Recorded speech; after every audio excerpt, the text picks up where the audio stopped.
In Atlanta, Georgia, in January 1929, Martin Luther King Jr. was born into a world divided by both visible and invisible lines. His family was deeply rooted in the traditions of the Southern Black ministry, and the rhythms of church life filled his earliest memories. The Kings enjoyed a relatively comfortable middle-class life, but the security of their home could not shield young Martin from the realities of segregation and the hardships faced by Black Americans throughout the South. His father, Martin Luther King Sr., was a Baptist minister and a committed activist, an example that would profoundly influence Martin's own sense of justice and responsibility from an early age. For the King family, faith was more than spiritual nourishment. It was a source of community and resistance. Sundays echoed with the soaring voices of choirs, the powerful cadences of sermons, and the warm embrace of a congregation united in hope and struggle.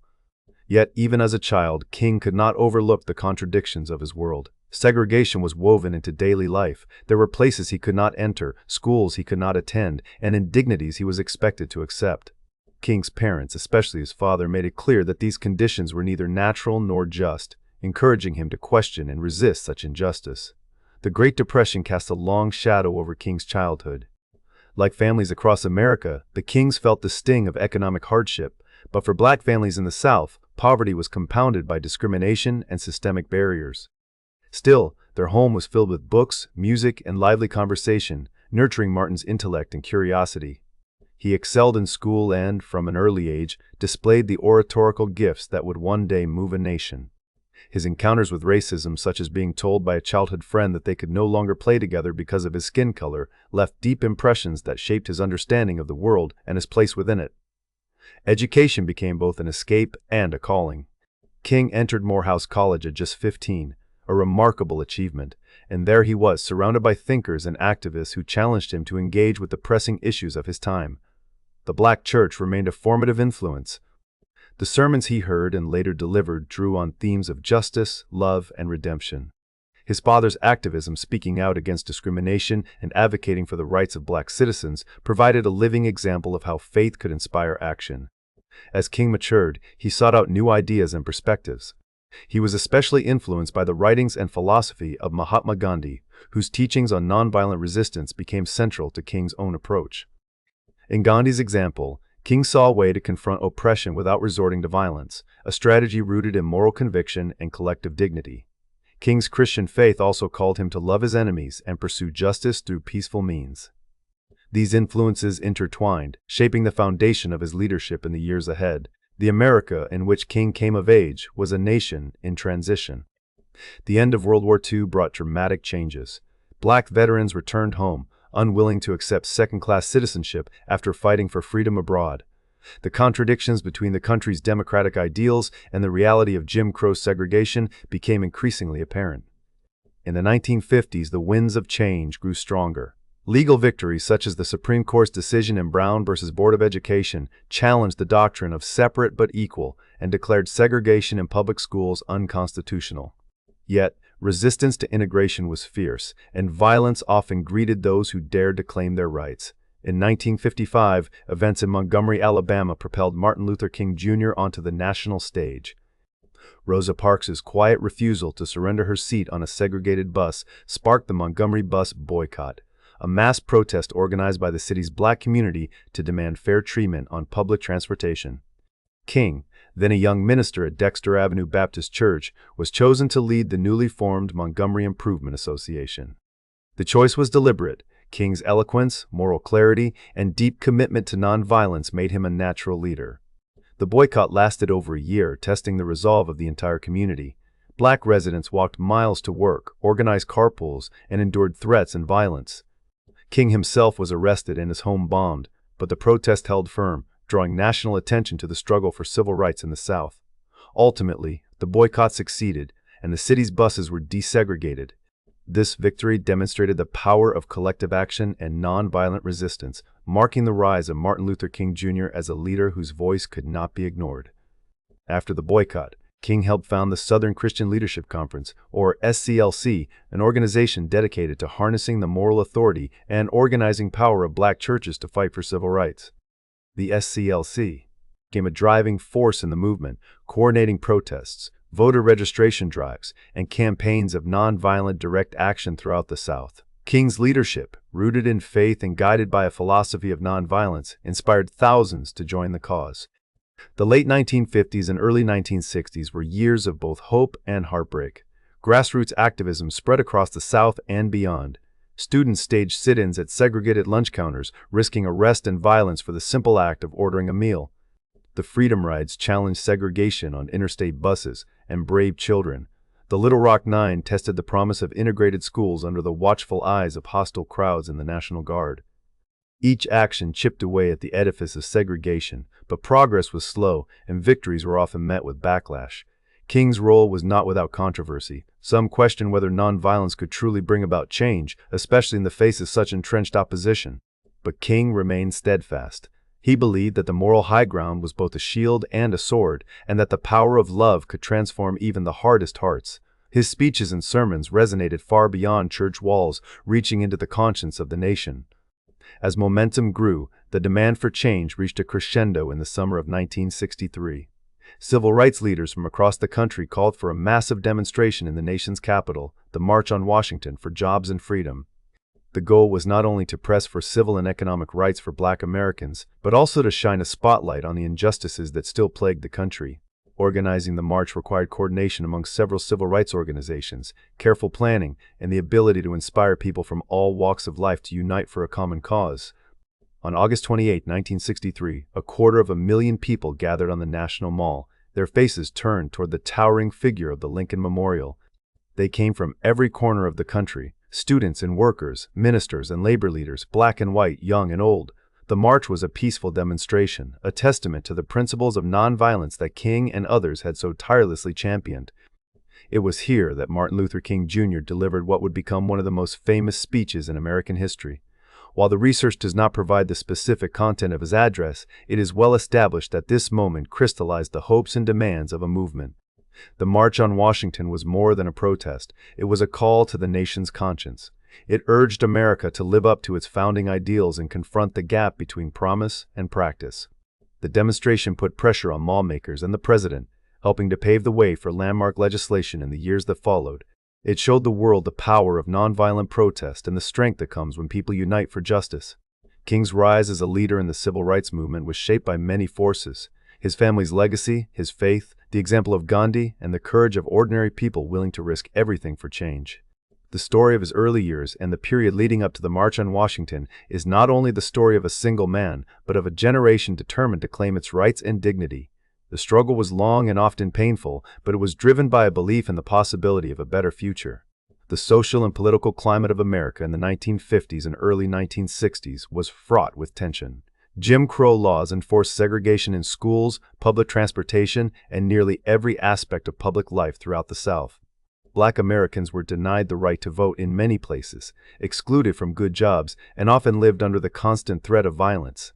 Yet, despite these barriers, the movement for civil rights grew stronger, fueled by the tireless efforts of activists, the courage of ordinary citizens, and the leadership of figures like Martin Luther King Jr. Every victory was hard-won, and every setback a reminder of the work still to be done. From the halls of Morehouse College to the pulpit of Dexter Avenue Baptist Church, from the streets of Montgomery to the steps of the Lincoln Memorial, King's journey was defined by a relentless pursuit of justice. The roots of his dream of equality, freedom, and brotherhood were planted deep in the soil of his upbringing, nourished by the faith and activism of those who came before him. By the time of the March on Washington, King had become not just a leader, but a symbol of the movement itself. His vision, shaped by personal experience and a deep sense of moral responsibility, resonated with millions. The demand for change could no longer be ignored. The roots of this dream and the struggle to make it real would continue to shape the nation for years to come. In the summer of 1963, the nation's capital became the focal point for a movement that had, for years, simmered in church basements, union halls, and city streets. The March on Washington for Jobs and Freedom did not materialize overnight, nor was it the work of a single visionary. Instead, it was the result of tireless coalition building, a testament to what can be achieved when dreams are carefully organized into action. Behind the scenes, a complex web of organizations and individuals worked together, sometimes in tension, to bring over 250,000 people to the heart of American democracy. The origins of this monumental gathering trace back to Philip Randolph, a legendary labor leader whose vision for a mass demonstration in Washington had roots in earlier decades. Randolph had once threatened a march in the 1940s to protest discrimination in defense industries, pressuring President Roosevelt to issue orders against such practices. 2 decades later, Randolph's voice again rang out, calling for a demonstration that would demand not only civil rights but also economic justice, a recognition that the struggle for equality extended beyond the ballot box and into the workplace. Randolph did not act alone. Bayard Rustin, an activist, strategist, and, in many ways, the architect of the march, was indispensable to the effort. Rustin's organizational skills were legendary. He knew that a gathering on the scale Randolph envisioned would require more than rhetoric. It would demand meticulous planning, compromise, and the forging of alliances that sometimes seemed impossible. Rustin's identity as a gay man and a former communist made him a controversial figure, even among fellow activists, but his abilities as an organizer were undeniable. He became the chief planner, coordinating everything from transportation to security to the very order of speakers. The coalition that emerged to organize the march became known as the Big Six, a group of leaders representing major civil rights organizations, each with its own priorities, constituencies, and philosophies.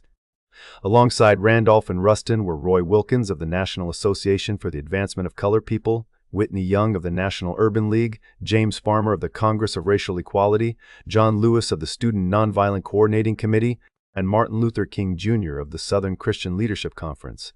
This alliance was far from monolithic. Each leader brought distinct perspectives on tactics and goals, and uniting these varied organizations required negotiation and, at times, heated debate. The goals of the march were carefully articulated, reflecting both the diversity of its leadership and the urgency of the times. The official demands called for an end to segregation in public schools, meaningful civil rights legislation, protection of the right to vote, and significant steps toward economic justice. Fair wages, decent housing, and access to employment were essential to the platform as desegregation and voting rights. This broad agenda was the product of deliberate compromise, making space for the concerns of black workers, students, religious leaders, and their allies. The marchers sought not only the symbolic promise of equality, but its practical realization in the daily lives of Americans. Much of the heavy lifting in the months leading up to August fell to Bayard Rustin and his dedicated volunteer army. With an eye for detail and a talent for logistics, Rustin oversaw the creation of an organizing manual, a document that outlined everything from bus routes to the distribution of food and water to the precise timing of the day's events. The manual was distributed to volunteers across the country, serving as both a blueprint and a call to action. To ensure order and safety, Rustin marshaled thousands of volunteers, training them as marshals to guide the crowds and maintain peace. He worked closely with local authorities, negotiating permits and security arrangements, always mindful of the risks that a gathering of this magnitude might pose. The logistical challenges were staggering. Organizers had to coordinate transportation for tens of thousands of people from all corners of the country, many of whom had never traveled so far from home. Special trains and chartered buses were arranged, and housing had to be found for the influx of marchers.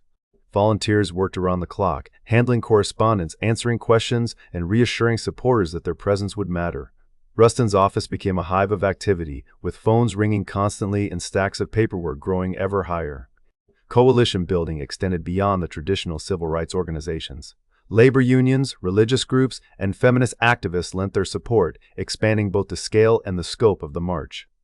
Trade unionists saw the event as an opportunity to press for fair employment practices and better wages, while religious leaders framed the struggle as a moral imperative. Feminists contributed their voices, though the era's gender politics often made women's roles in the planning less visible. Still, their labor and leadership were woven throughout the fabric of the organizing effort.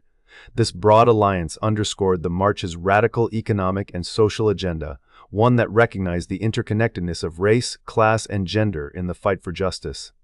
As the date approached, organizers faced not only logistical obstacles but also philosophical challenges. There were concerns about the possibility of violence, both from outside agitators and from within the ranks of frustrated protesters. Some leaders worried that a massive demonstration might backfire, provoking a harsh response from authorities or alienating potential allies in Congress. Others feared that the coalition itself might fragment under the strain of competing interests and egos. Yet, the urgency of the moment, marked by high-profile acts of violence against activists and the slow pace of legislative change, propelled the organizers forward. The official program for the day was a testament to compromise and unity. The Big Six leaders each took the stage, representing their organizations and constituencies. The order of speakers, the length of each address, and even the language used in the prepared statements were subjects of careful negotiation. Behind the scenes, there were disputes over who should speak, how radical the messaging should be, and how best to represent the diverse voices of the movement. The inclusion of women in the program became a point of contention, as did the question of how to address economic issues alongside civil rights. Despite these challenges, the march unfolded with remarkable discipline and dignity. The day's events were choreographed almost to the minute, a reflection of the months of preparation that had gone into every detail. Marshals guided the crowds, and volunteers distributed food and water. Medical tents were set up, and lost and found stations tended to the needs of the marchers. The atmosphere was both festive and resolute, as people from all walks of life gathered in a shared demand for justice. The march's success in pressuring Congress was not guaranteed, but its impact was undeniable. Meetings between organizers and Senate leaders had taken place in the weeks beforehand, with civil rights advocates making their case for immediate legislative action. The massive turnout and the unity displayed on the National Mall sent a powerful message to lawmakers that the demand for justice could not be ignored or postponed any longer. The presence of labor leaders, religious figures, and ordinary citizens made clear that the movement was not merely a regional or racial cause, but a national moral crisis demanding redress. Primary sources from the time organizing manuals, correspondence, and planning documents reveal the extraordinary effort that went into every aspect of the event.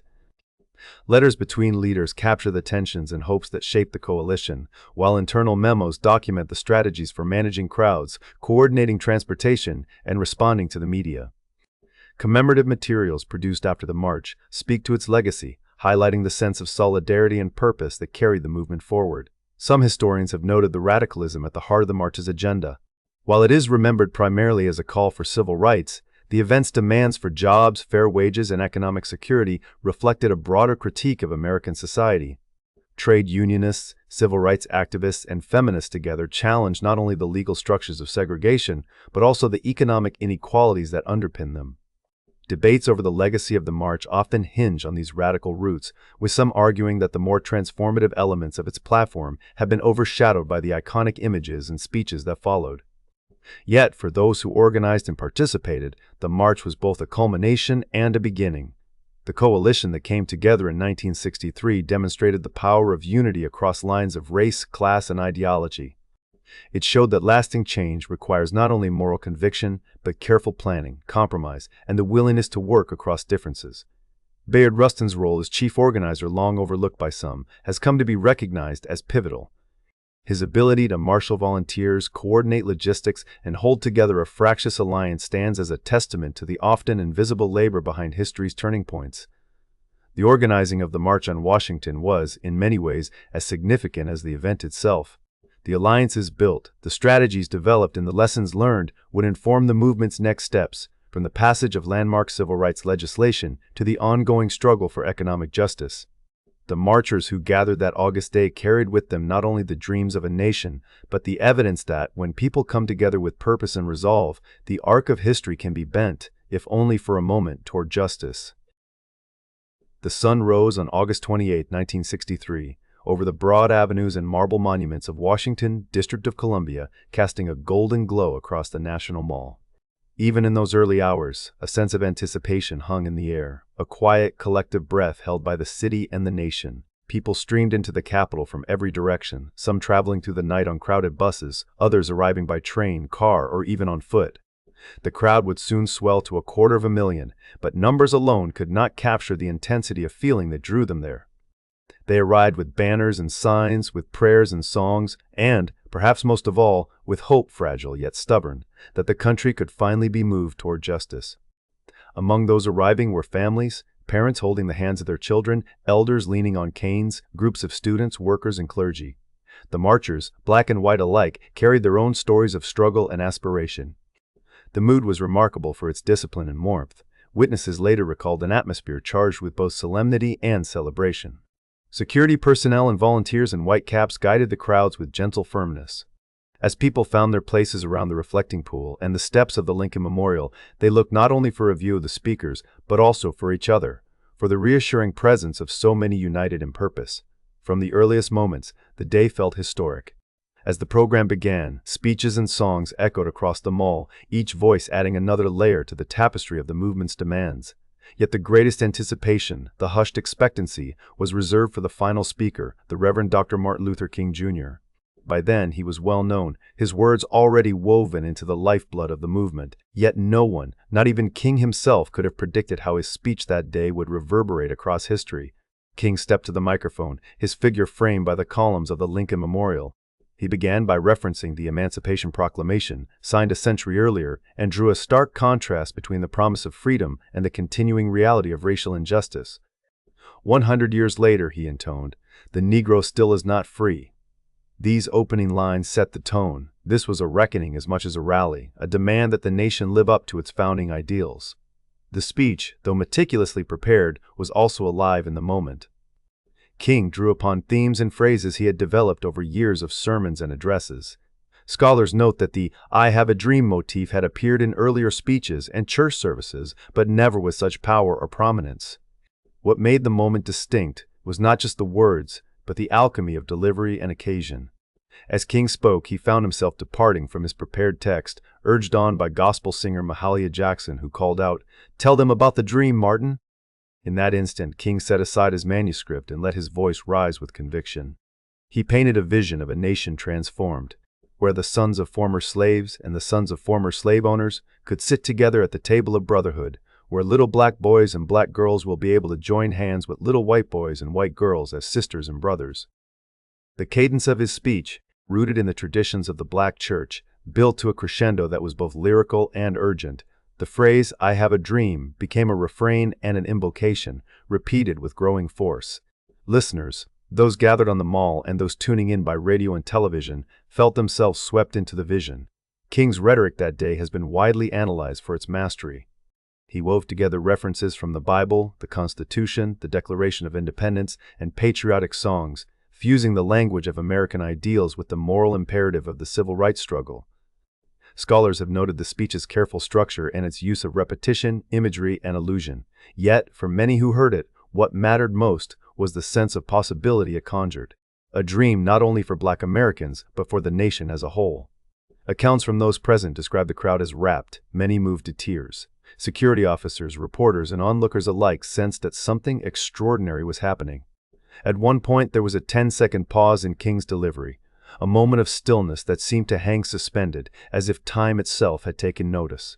Some later reflected that it was in this pause, and in the words that followed, that the speech shifted from powerful to transcendent. The immediate response to King's speech and the march itself was striking. Newspapers across the country ran front-page stories, and the speech was replayed on radio and television in the days that followed. Congressional leaders, many of whom had watched the proceedings with skepticism, offered public reflections on the event's dignity and the peaceful exercise of First Amendment rights. Senator William Proxmire, for example, remarked on the march as a profound demonstration of democracy in action, a mass petition for justice expressed through orderly and freedom-affirming protest. For participants, the day left an indelible mark. In later interviews and retrospectives, marchers recalled not only the words spoken, but the sense of solidarity and possibility that filled the air. Some described feelings of anger and frustration at the injustices that persisted. Others spoke of fear of violence or of hope betrayed. But many also remembered a deep sense of love, of being part of something larger than themselves. The images captured that day, faces uplifted in hope, arms linked in unity, became part of the national memory, shaping how generations would remember the movement. In the weeks and months that followed, the impact of the march and King's speech rippled outward. The demonstration did not end segregation or erase centuries of discrimination overnight, but it did change the political landscape. The moral clarity and national attention generated by the march placed new pressure on lawmakers. The "I Have a Dream" speech, in particular, became a rallying cry, cited by activists and politicians alike in the push for civil rights legislation. Historians generally agree that the march helped catalyze the passage of the Civil Rights Act of 1964 and the Voting Rights Act of 1965. King's words were quoted in congressional debates and echoed in courtrooms and classrooms across the country. The speech's vision of equality and brotherhood offered a standard against which policy and practice could be measured. Legal scholars and commentators have noted that the speech's influence extended beyond immediate legislation. It helped to reframe national conversations about race, justice, and democracy. The impact was not limited to the United States. King's "I Have a Dream" speech found resonance around the world, inspiring movements for human rights and dignity on other continents. In the years since, activists in South Africa, Eastern Europe, and elsewhere have invoked King's vision as they struggled against oppression and injustice. The speech became a touchstone for discussions of diversity and inclusion, cited by leaders from many backgrounds seeking to build societies rooted in fairness and respect. Decades later, the speech's legacy remains profound. Scholars continue to analyze its rhetorical genius, its use of biblical imagery, its appeals to America's founding documents, and its strategic invocation of shared values. They note that King's oratory was not merely beautiful but also politically astute, challenging listeners to see the movement's demands as both urgent and consistent with the nation's highest ideals. The speech's structure, with its slow build and climactic repetition, has been studied in classrooms and imitated by speakers around the world. Yet, as with any moment of great consequence, the meaning of the speech and the march has continued to evolve. Some commentators have pointed out that the full radicalism of the march's economic demands for jobs and fair wages has sometimes been overshadowed by the moral clarity of King's dream. Still, the speech's call for justice and its insistence on nonviolence have endured as central pillars of the movement's legacy. Personal recollections from that day, preserved in oral histories and multimedia features, reveal the richness and complexity of the experience. Some attendees remembered the sweltering heat, the exhaustion of long travel, or the anxiety of gathering in such numbers in a city that had so often symbolized exclusion. Many recalled the sense of being watched by police, by television cameras, by a wider public unsure of how to respond. Yet above all, people remembered the feeling of belonging, of standing together in the shadow of Lincoln's memorial, united by a common dream. King's leadership on that day was not only a matter of words. His ability to connect with the crowd, to sense when to depart from his planned remarks, and to summon a vision that spoke to the hopes and fears of millions, revealed the qualities that had brought him to the forefront of the movement. Observers have noted that his willingness to respond in the moment, to trust his instincts and the urgings of those around him, was a hallmark of his leadership. The decision to tell them about the dream was both spontaneous and deeply rooted in years of reflection and struggle. The march and the speech also left their mark on American culture. The words, "I have a dream," passed into the lexicon, cited by presidents and school children, by activists and artists. The speech has been inscribed on memorials and quoted in films, songs, and books. Its influence can be seen in the ongoing debates over civil rights, affirmative action, and the meaning of equality in a changing society. Over time, the legacy of that day has been both celebrated and contested. Some have argued that the focus on King's dream risks overshadowing the hard work and collective action that made the movement possible. Others have pointed to the ways in which the speech's vision remains unfinished, its promises still unrealized for many Americans.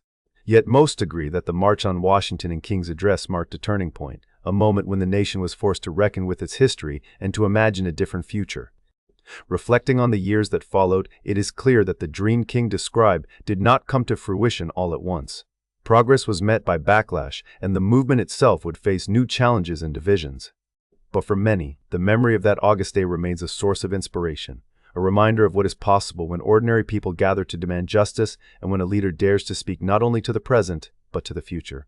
In the end, the March on Washington and the "I Have a Dream" speech endure not just as historical events, but as living calls to conscience. They remind us that the work of building a just society is ongoing, that dreams alone are not enough, but that without them, change is impossible. The echoes of that day, the cadence of King's words, still resound, inviting each new generation to imagine and to realize a more perfect union.